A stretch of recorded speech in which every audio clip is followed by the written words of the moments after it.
Olá, meus irmãos, tudo bom? Estamos aqui no meu canal, para falar para vocês sobre Jesus Cristo. É o mistério que esteve oculto em todos os tempos. É o título dessa série que vou montar agora, para falar sobre Jesus Cristo, começando do início, começando bem do começo, né? Primeiro, o texto que eu vou ler aqui é apenas uma introdução para analisarmos aquilo que foi manifesto em Jesus, tá bom? Hoje nós vamos aprender, vamos discutir, né, sobre se Jesus era Deus ou não. Também isso vai entrar em foco. E outro detalhe, se Jesus é o Filho de Deus e Deus foi igual com o Pai ou não. Ou também, se Jesus era Deus, o mesmo Pai ou não. Ou se Jesus era apenas o arcanjo Miguel, ou o próprio Pai, ou não. E assim por diante, tá bom? Eu quero dizer que o texto que eu vou introduzir é pequeno. São 2 versículos. Os contextos deles são interessantes também. Mas eu quero dizer só esse pequeno texto. Descobrindo-nos o mistério da sua vontade, segundo o seu beneplácito, que propusera em si mesmo, de tornar a congregar em Cristo todas as coisas na dispensação da plenitude dos tempos, tanto as que estão no céu como as que estão na terra. Pronto. Aqui é o texto base, introdutório. Por quê? Qual era o objetivo de Deus? Tem esse objetivo que Paulo acentua aí, esse objetivo que é nos tornar em Cristo um corpo, né? Nos purificar. Nos versículos anteriores falam que nós fomos predestinados em Jesus Cristo para ser filhos de adoção, e assim por diante. E em outro texto é mais claro, que é Romanos 8 e 29, 21 e 29, que fala que o propósito final da nossa salvação é nos tornarmos a imagem de Jesus Cristo, né? Então, você pode se perguntar, até agora não entendi o que isso tem a ver com o próprio Jesus.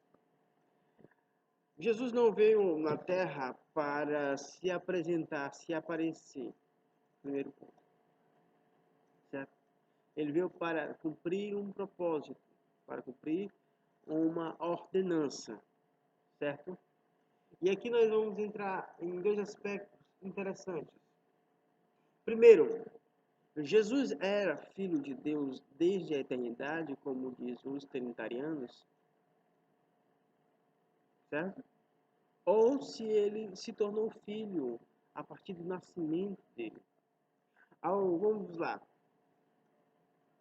Alguns pegam, né, Provérbios 8 e 22 em diante, para dizer que aí foi onde Jesus se manifesta mais claramente como desde sempre, desde a eternidade. Porém, as pessoas esquecem de que ali é uma linguagem metafórica e está falando da sabedoria, está falando da própria sabedoria de Deus, da própria sofia de Deus. E são coisas tipológicas e figurativas, mas para trazer uma ideia de que quando Deus criou todas as coisas, o Logos, a sabedoria, já estava ali. Não estava ali como uma pessoa personificada, como diz o texto. Que você olhando para o texto, você vê uma e outra. Vê Deus trabalhando e Jesus olhando. Tipo assim, como afirmam os trinitarianos, né? Você vê uma divisão. Porém, não. Porque a própria sabedoria é o próprio Deus. A própria sabedoria? É o próprio Deus. Então não há divisão, não há isso. Então ele está falando apenas diretamente do próprio Pai. Está trazendo ali para nossas mentes, né, a ideia de da sabedoria de Deus está presente em todas as coisas. E ele fala, interessante, que diz que ela aprendia com Deus. Isso demonstra que Deus é superior até mesmo na sua própria sabedoria. Ele é magnífico. Então, é o primeiro texto que se utiliza. Não, aí, ó, Jesus veio desde sempre. É o Logos de Deus, a palavra, o Espírito. Né? Aí outras pessoas, não, Jesus não veio. Desde sempre ele teve um início. Porque diz em Salmos, capítulo 2, capítulo 2 em diante, né? Em 7, versículo 7, que diz que Deus proclamou um decreto: Tu és meu filho, eu hoje gerei. Para os musicistas, ele abraça essa causa, abraça essa palavra e diz: Não, observa, aqui ele disse: Tu és meu filho, eu hoje gerei.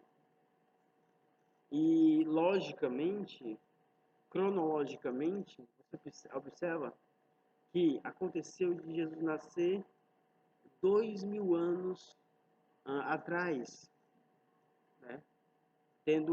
Sabendo que aqui é uma profecia que haveria de se cumprir e não uma profecia já cumprida, manifestada. Então, nisso você começa. Então, alguns pegam esse texto de Salmos 2, 27 para dizer que Jesus tinha um cumprimento futuro. Não, Jesus nasceu da Virgem Maria, né, como os católicos dizem. Os musicistas dizem que Jesus nasceu. Essa profecia se cumpre quando Jesus nasce. Outros dizem que não. Essa profecia já veio desde a eternidade, desde sempre. Jesus já era o Filho de Deus antes mesmo de tudo. Já era o Filho de Deus.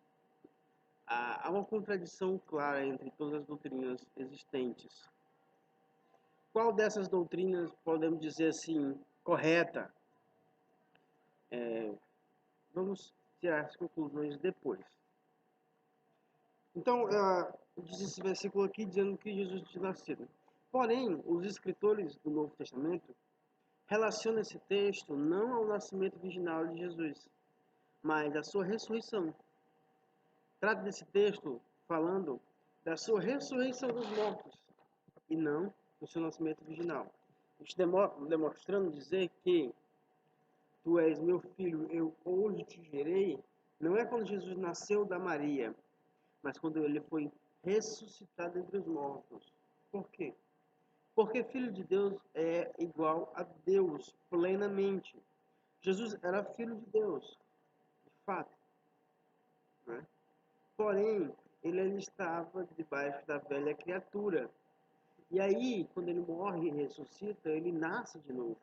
E é por isso que os escritores e os apóstolos do Novo Testamento se utilizaram dessas figuras de linguagem que hoje nós pregamos sempre sobre o novo nascimento, sobre o batismo e tudo mais.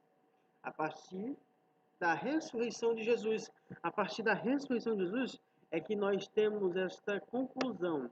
Observando esses textos que são ditos no Novo Testamento, é que nós podemos entender aquilo que foi profetizado a respeito de Jesus.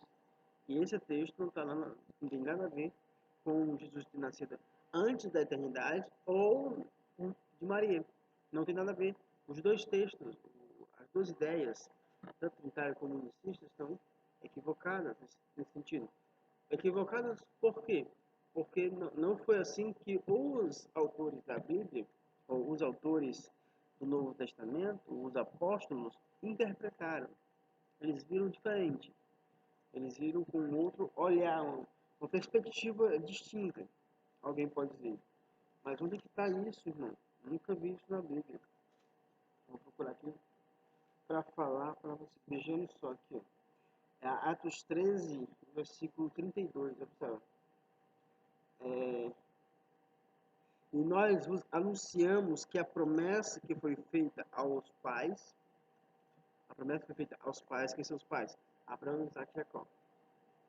Deus a cumpriu a nós, seus filhos, ressuscitando a Jesus. Aí veja só o texto que ele usa para embasar essa ressurreição.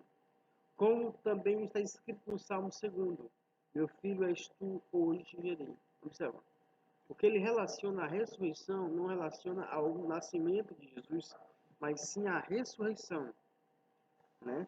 E que o restou dos mortos para nunca mais tornar a corrupção, disse-os assim, as santas e fiéis bênçãos de Davi vos darei. Aqui está citando Isaías também. E diz, pelo que também em outro salmo diz, não permitirá que o teu santo veja a corrupção. Vejamos só, esses 3 textos dizendo, primeiro ele ressuscitou dos mortos, por isso disse, tu és meu filho, eu hoje te gerei. E por que ele fez isso? Porque ele disse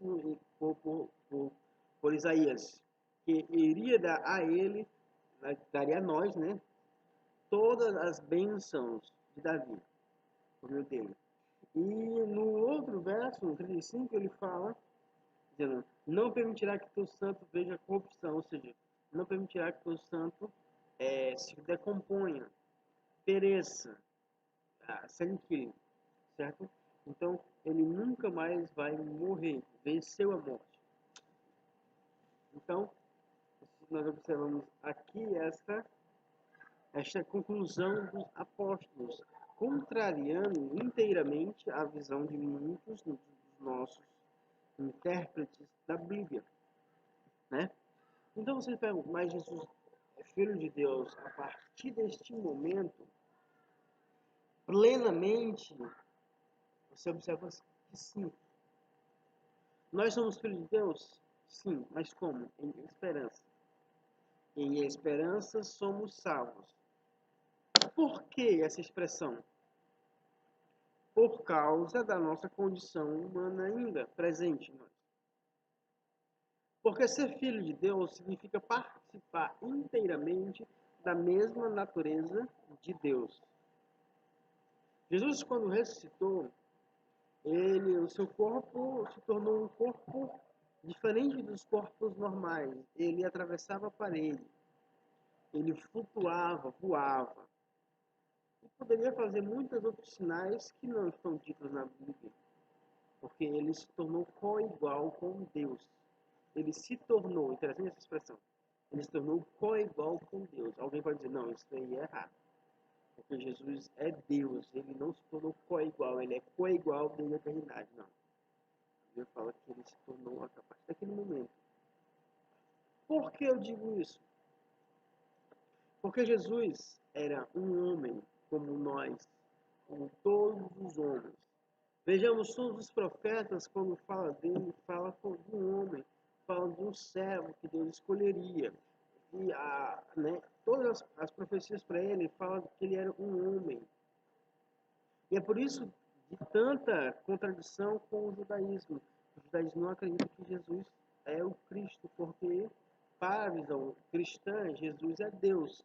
E para os judeus, o Cristo não é Deus. O Cristo tem que ser homem. E de fato isso é verdade. De fato isso é verdade, porque Jesus era plenamente homem. Para os trinitários e unicistas dizem, não, ele é plenamente homem, mas plenamente Deus. Não. Ele foi plenamente homem. Sofreu como homem, viveu como homem. Ele era inteiramente homem. Por que ele foi tentado? Porque ele era homem. Não, mas ele andou sobre as águas.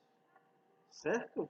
Porque já não estava ensinando os poderes que haveriam de vir sobre todos aqueles que participassem da natureza dele. Então ele veio como também um tipo de arquétipo para introduzir na nossa consciência a humanidade que haveria de vir depois dessa humanidade caída. Então todos esses sinais demonstram fé. Vejamos se quando os discípulos se apavoram, Jesus nos dá uma resposta para eles muito estranha. Ele disse, por que vocês têm pouca fé? Ou seja, era mais ou menos a ideia de que vocês têm que expulsar essa tempestade. Vocês mesmos aumentem a fé de vocês. Eu vim aqui para ensinar vocês a aumentar essa fé de vocês, né? Mas sabemos também que essa fé só vem a partir da sua morte e ressurreição, né? Os ensinamentos ainda decorrem debaixo da lei. O apóstolo Paulo, né, fala sobre isso. Algumas pessoas equivocadamente acham que o período histórico de Jesus na Terra foi o Novo Testamento. Não foi. Foi o Velho Testamento se cumprindo. Quando Jesus morre, né, e vai para o céu, passa 50 dias, que é o Pentecoste. 50 dias. Pentecoste significa 50 dias. 50 dias. O Espírito é infundido nos irmãos e os dá coragem, os dá entusiasmo. E eles também começam a falar em línguas distintas da população em que estava presente naquela região. Então, acontece isso e dali em diante desta infusão é que começa claramente, claro, o Novo Testamento. Claro que o Novo Testamento começa a partir da morte e da ressurreição de Jesus, mas ele se manifesta quando isso é verdade, quando ele é infundido nele o Espírito, quando ele toma consciência de que aquilo que aconteceu foi necessário, foi os profetas sendo cumpridos. Então, vejam, aqui nós estamos, eu estou discutindo a ideia sobre se Jesus é Deus. Claramente as escrituras não testificam isso claramente. Não. Mateus, Marcos e Lucas não dão estas características propriamente dito. A carta que infunde mais esta ideia de divindade de Jesus é o João, que foi escrito 90 anos depois de tudo aconteceu. Então, foi infundido, foi personificado a ideia do verbo, a ideia de tudo.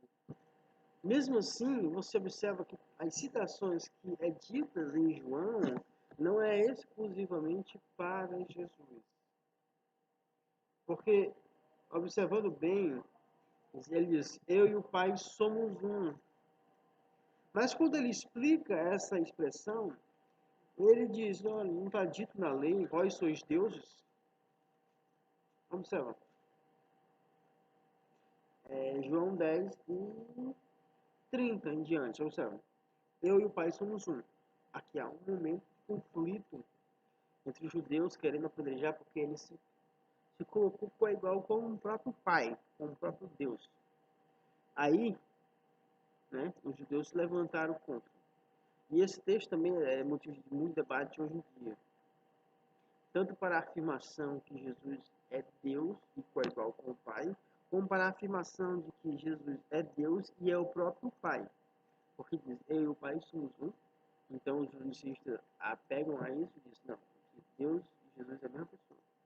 E os trinitários não, Deus e Jesus são iguais. Né? Mas olha, observa o contexto. Os judeus pegaram então em pedras, outra vez em pedras, para o apedrejar.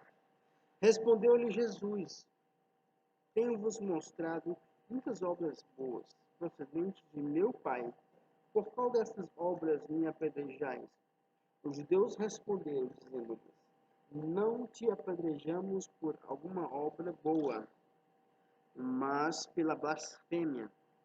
Porque sendo tu homem, te faz Deus a ti mesmo. Certo? Então, o que os judeus pensavam? Ele está se fazendo Deus. Né? E é a conclusão, essa conclusão é a conclusão do sistema religioso ainda hoje. E vejamos só outro detalhe.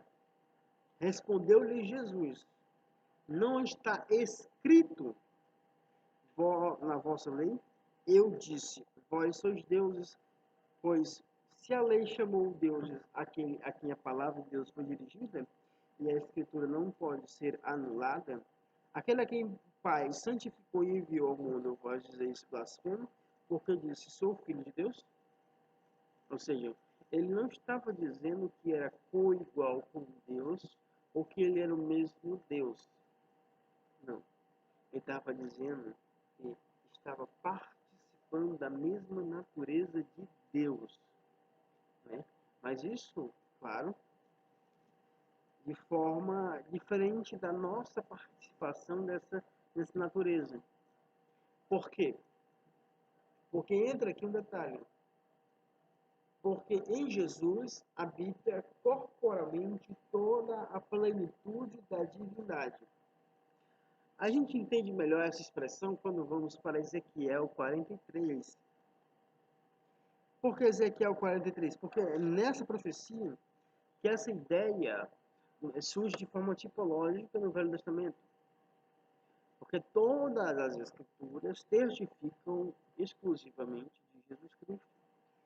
E essas escrituras que se manifestam em Jesus, que são concretizadas em Jesus, são para revelar aquilo que é o propósito de Deus para toda a humanidade. Certo? Vejamos lá. Ezequiel 43, versículo, vou ler do 4 em diante, que diz: E a glória do Senhor entrou no templo pelo caminho da porta, cujo face está para o lado do oriente. E levantou-me o Espírito e me levou ao ato interior. Eis que a glória de Deus encheu o templo, e ouvi uma voz que me foi dirigida de dentro do templo, e um homem se pôs junto de mim, e me disse: Filho do homem, este é o lugar do meu trono, e o lugar da planta dos meus pés, onde habitarei no meio dos filhos de Israel para sempre. E os da casa de Israel não contaminarão mais o meu nome santo, nem eles, nem os seus reis, nem as suas prostituições, e com os cadáveres dos seus reis nos seus altos, pondo o seu umbrais ao pé do meu umbral, e a sombreira junto à minha ombreira, e havendo uma parede entre mim e entre eles. E contaminaram o meu santo nome com a sua abominação que faziam. Por isso eu os consumi na minha ira. Agora lancei eles para longe de mim, a sua prostituição e os cadáveres dos seus reis, e habitarei no meio deles para sempre. Tu, pois, homem, ou filho do homem, mostra à casa de Israel esta casa, para que se envergonhe a sua maldade, sirva-lhe ela de modelo, e envergonhando-se eles de tudo quanto fizeram, fazendo-lhes saber a sua forma desta casa, e a figura, e a saída, e a entrada, de todas as formas, em todos os estatutos, de todas as suas formas, de todas as suas leis, escrevendo aos seus olhos para que guardem toda a forma, e todos os seus estatutos, e os cumpra. Certo? Aí você observa, não, isso aqui tem a ver com o templo de Israel, que vai ter que ser construído, que vai ter que fazer para o povo de Israel cultuar a Deus, e tem que vai mostrar a grandeza desse templo. Não, Deus não se contradiz. Deus não volta atrás nas suas palavras, porque a palavra de Deus, né, as Escrituras, testifica que Deus não tem templos feitos por mãos de homens. Então não podemos levar esse texto como um texto literal, como um texto literal, como uma profecia que vai se cumprir literalmente em Israel, de forma que eles construam uma casa e que Deus vai permanecer nessa casa para sempre. Não. Jamais se pode interpretar as Escrituras literalmente, sendo elas espirituais. E o próprio Deus em Isaías fala que ele não habita em templos humanas. Então há uma contradição óbvia nessas duas citações.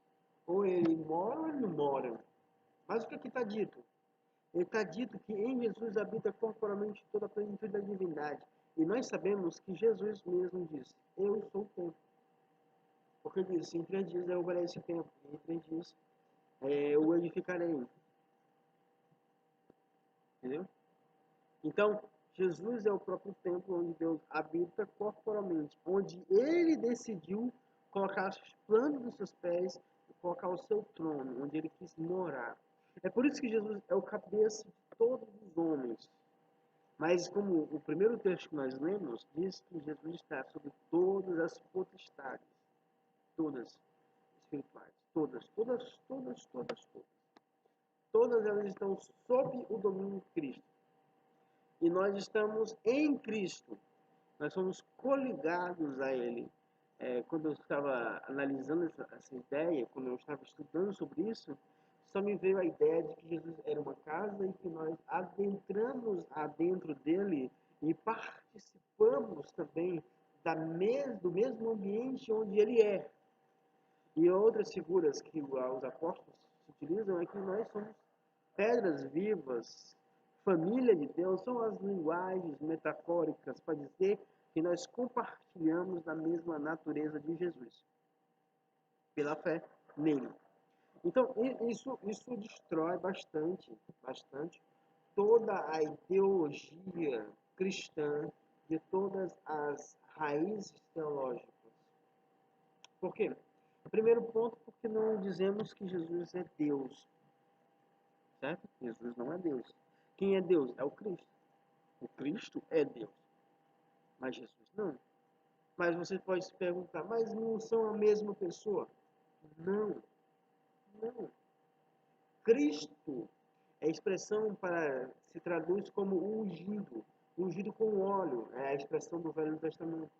A pessoa era ungida, então era o Cristo, ou seja, ungido. E quem foi ungido de Deus? Foi Jesus. E ele foi ungido com o quê? A Bíblia diz que ele foi ungido com o Espírito Santo.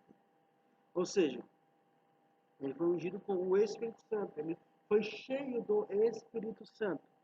Certo? Outro ponto. O Espírito Santo e o Pai não são duas pessoas distintas, como diz os trinitarianos.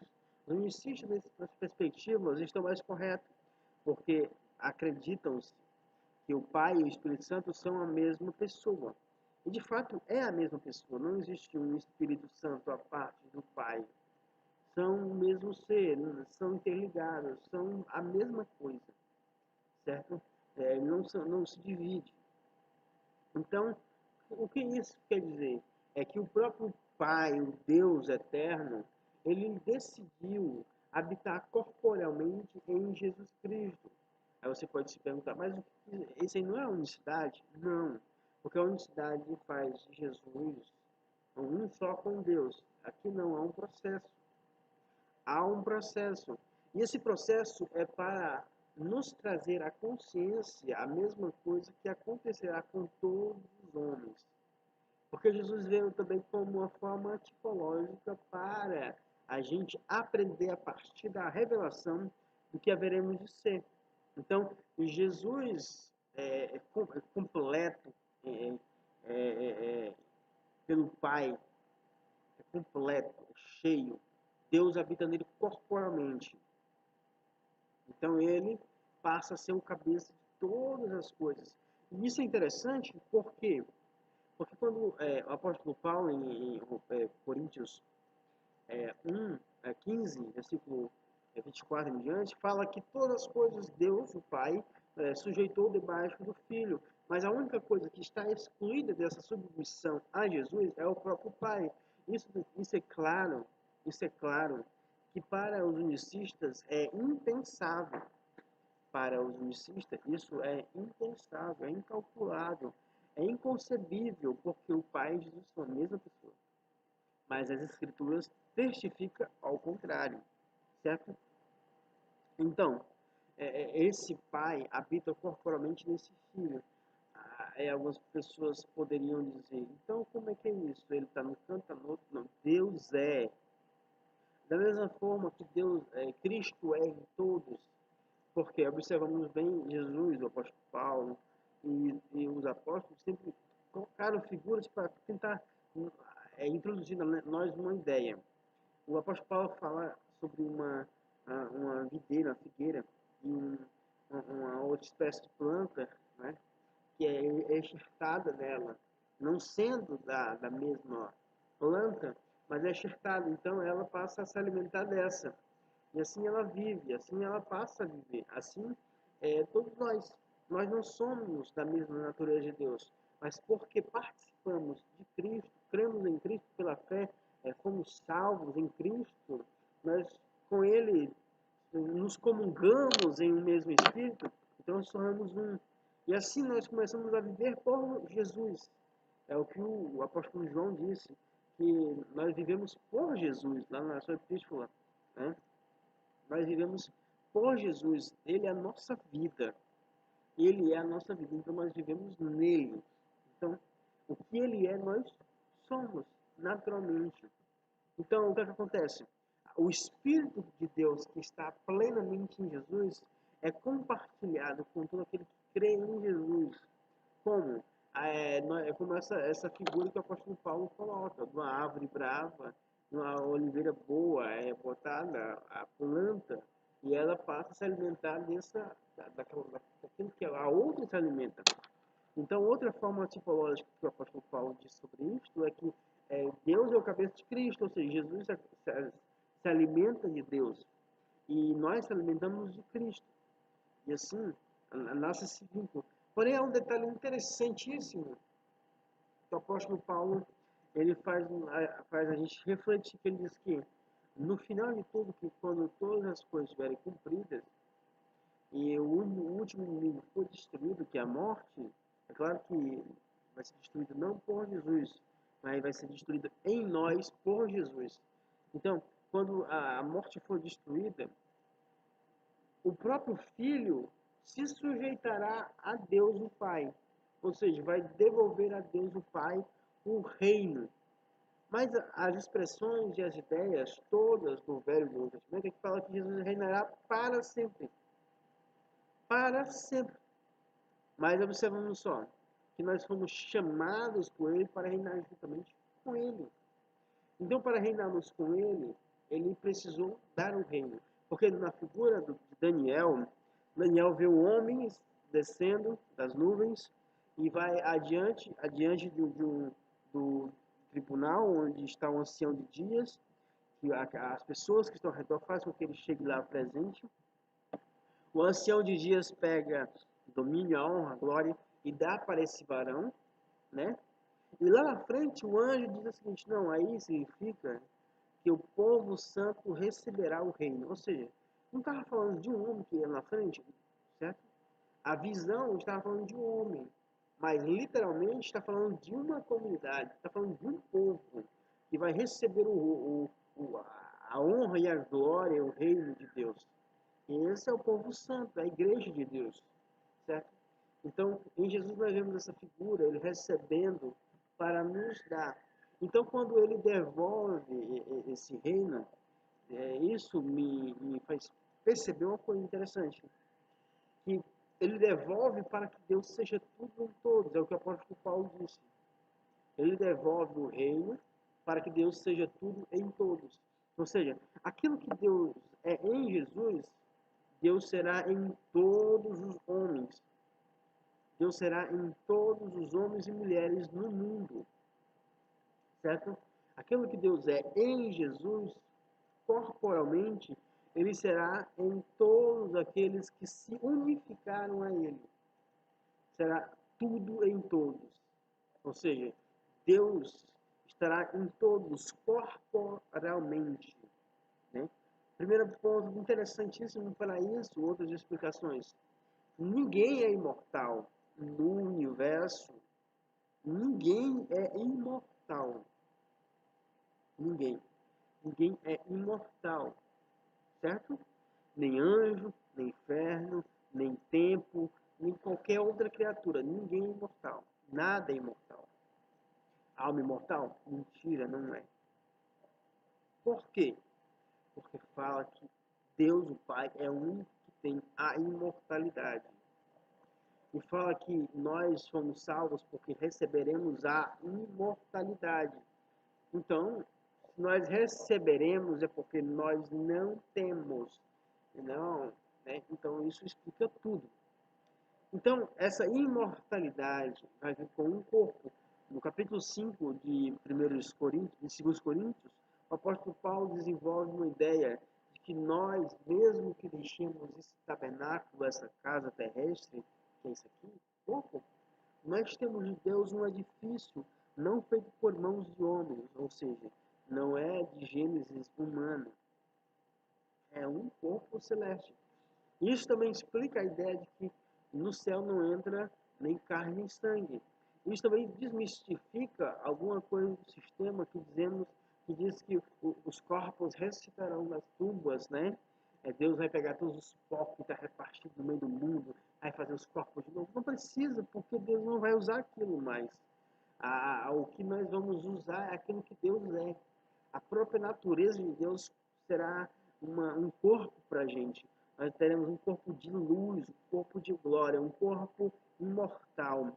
Não sabemos dizer aqui claramente como será, porque é indizível, é impensável. Aquilo que o olho não viu, o ouvido não ouviu, não subiu ao coração dos homens, é o que Deus preparou. Mas Ele nos está revelando pelo seu Espírito, mesmo que nós não sabemos das suas características, certo?